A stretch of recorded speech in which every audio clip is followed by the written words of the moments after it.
رسول کریم صلی اللہ علیہ وسلم نے اس کے لیے جن جانوروں کا ذکر کیا وہ جو آپ کے زمانے میں موجود تھے وہ تھے یہ بکرا بکری اور چھترا چھتری اور گائے اور بیل اور اونٹ اور اونٹنی. بھینس اس زمانے میں نہیں تھی, اس ملک میں نہیں, زمانے میں تو خیر تھی نا, اس ملک میں نہیں تھی. تو اللہ نے فرمایا ہے کہ ہر امت کے لیے ہم نے قربانی رکھی ان پالتو جانوروں کو ذبح کرنے کے لیے. پالتو جانور تو یہ پالتو چوپایا ہے, بھینس بھی پالتو چوپایا ہے. اور عربی زبان کی جتنی ڈکشنریاں ہیں, جتنی لغت کی کتابیں ہیں, سب میں لکھا ہے کہ جاموس اس کو عربی میں کہتے ہیں بھینس کو. نوع من البقر, یہ گائے ہی کی ایک قسم ہے. آپ بلتستان چلے جائیں, وہاں گائے آپ کو ایک ملے گا, ایک جانور اس کو زو کہتے ہیں, وہ گائے سے ملتا جلتا ہے, وہاں کی گائے وہ ہے. ایک یاک ہے وہاں پر گائے اس علاقے کی وہ ہے. اسی طرح عرب جب آئے ایران میں تو یہاں یہ بھینس تھی. بھینس کا نام ایرانیوں کی زبان میں ہے گاؤ میش. گاؤ میش مطلب یہ گائے ہے, میش کہتے ہیں بھیڑ کو, یعنی دوسری گائے ذرا تیز ہوتی ہے, یہ گاؤ میش ہے, بھیڑ سے ملتی جلتی گائے ہے. یعنی وہ بھی اس کو گائے کی ہے ایک قسم, اس کا نام ہی انہوں نے گاؤ میش رکھا ہوا تھا کہ یہ وہ گائے ہے جو میش کی طرح اتنی تیز نہیں ہے جتنی تیز دوسری گائے ہوتی ہے. عربوں نے اس گاؤ میش کو, گاف کا لفظ عربی میں نہیں ہے, انہوں نے اس کو جیب بنا دیا اور اس کا نام رکھ دیا جاموس. گاؤ میش, جاموس گاؤ میش سے بدلا ہوا. گاؤ میش کا معنی ہی گائے. اس لیے انشاءاللہ اس میں کوئی حرج نہیں ہے کہ ہم بھینس یا کٹا کرنا چاہے تو کریں. اگر کسی کی طبیعت نہیں مانتی, کوئی ضروری نہیں کہ ضروری کٹا کرو, مطلب کوئی اگر کرتا ہے تو یہ کہ آپ کی قربانی نہیں ہوئی, یہ بات درست نہیں ہے. گائے کی یہ بھی ایک بہترین قسم ہے, اس کا گوشت اس کے گوشت سے بہتر ہے, اس کا دودھ اس کے دودھ سے میٹھا ہے, اور اللہ کی بہت بڑی نعمت ہے. اللہ کا عطا کردہ یہ چوپایا ہے, پالتو چوپایا ہے, اس لیے اس کی قربانی کرنے میں کوئی حرج کی بات نہیں. نحمدہ و نصلی علی رسولہ الکریم. بھینس کی قربانی کے متعلق بہت سے سوالات عوام الناس کی طرف سے آ رہے ہیں. بھینس کی قربانی میں موجودہ دور کے اہل علم کا اختلاف ہے. بعض اہل علم کہتے ہیں کہ بھینس کی قربانی درست نہیں ہے, اور اکثر اہل علم کا خیال ہے کہ بھینس کی قربانی درست ہے. حقیقت بات یہ ہے, قدماء میں, قدیم لوگوں میں اس مسئلے میں کوئی اختلاف نہیں تھا.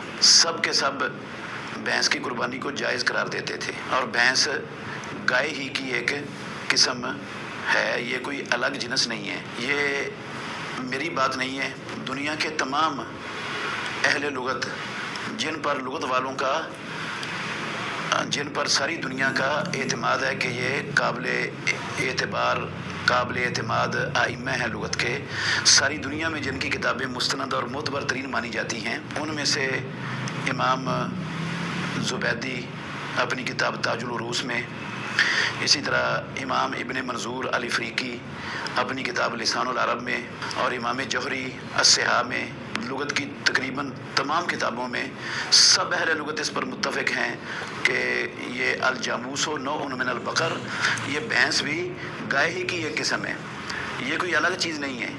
یہ موجودہ دور کے عوام الناس کا یا عام لوگوں کا مسئلہ نہیں ہے, یہ ان لوگوں کا اتفاق ہے جو اہل عرب شمار ہوتے ہیں اور اہل لغت ہیں, اور جن کی اہل لغت, جن کو اہل لغت تسلیم کیا جاتا ہے, اور جن کی کتابیں ساری دنیا میں معتبر سمجھی جاتی ہیں, یہ ان لوگوں کا اتفاق ہے. اسی طرح مفسرین اور ائمہ محدثین وہ بھی اسی بات کو ترجیح دیتے رہے ہیں ہمیشہ. امام احمد بن حنبل رحمۃ اللہ علیہ جو امام اہل سنہ ہیں, ان سے پوچھا گیا کہ قربانی بھینس کی, اس میں کیا 7 لوگ شریک ہوں گے؟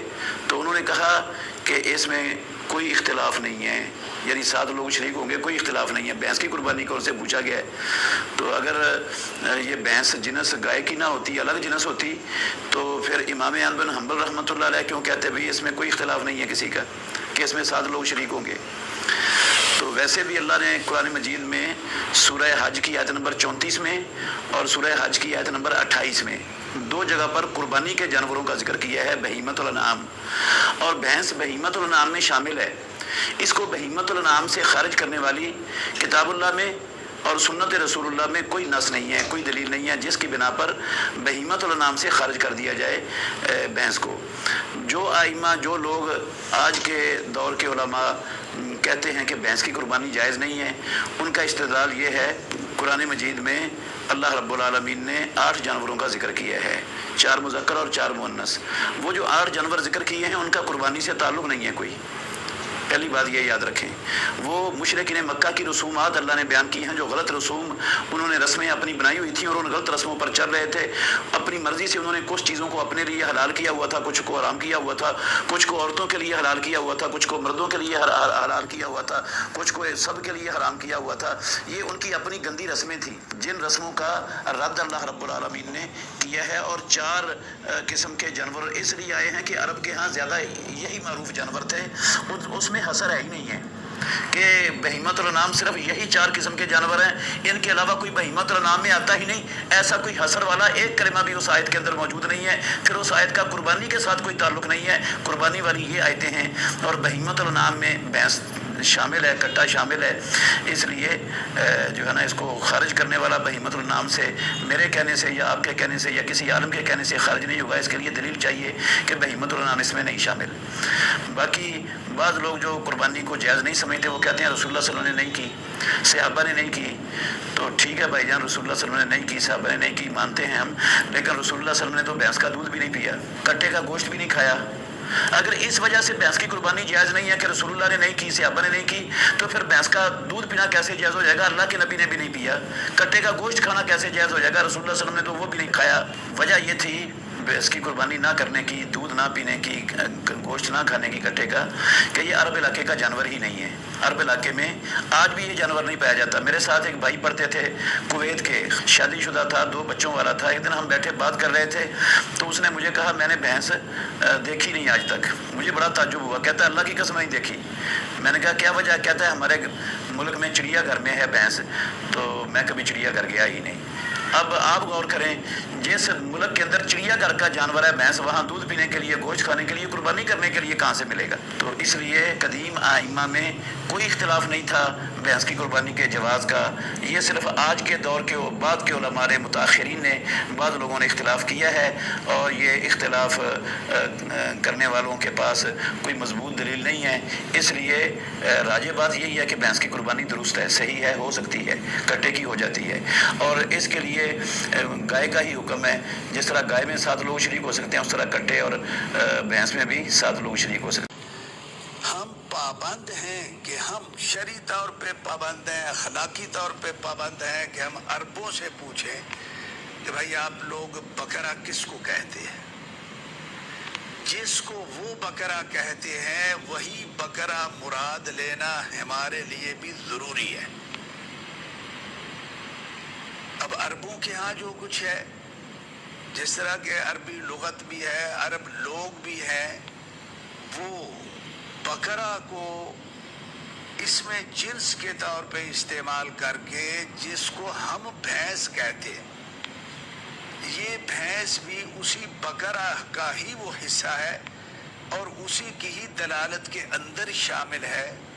اور کہیں عربوں نے یہ وضاحت نہیں کی کہ جو گائے، جس جانور کو پاکستانی گائے کہتے ہیں وہ تو حقیقی بکرا ہے، اور جس کو پاکستانی بھینس کہتے ہیں وہ ہمارے نزدیک بکرا کے اندر داخل تو ہے لیکن حقیقی نہیں ہے، مجازی ہے۔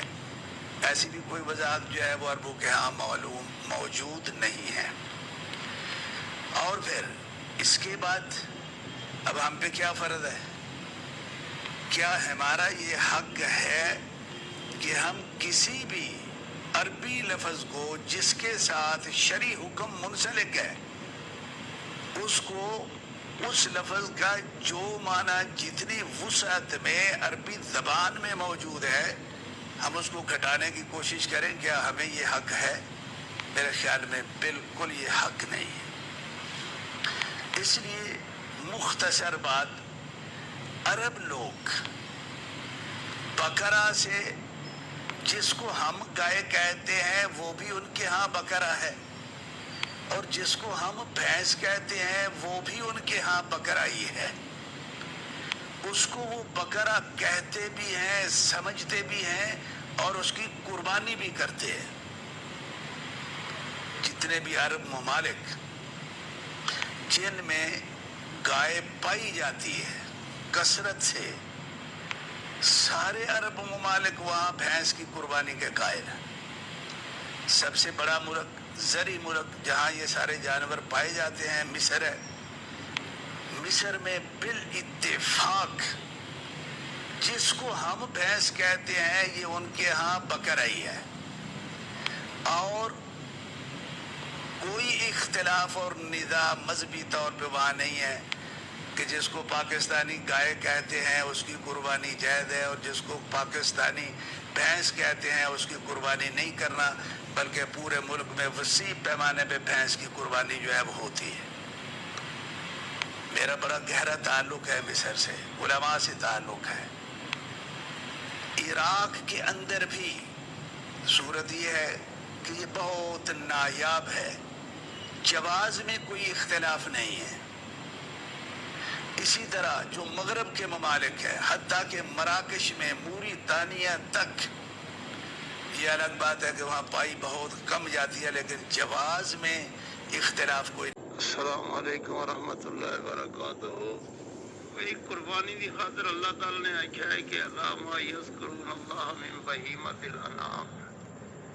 اللہ تعالیٰ نے قربانی کی خاطر جڑے جانور مقرر کیتے نا انہوں نے کہیدا ہے بہیمۃ الانعام، یعنی وہ جانور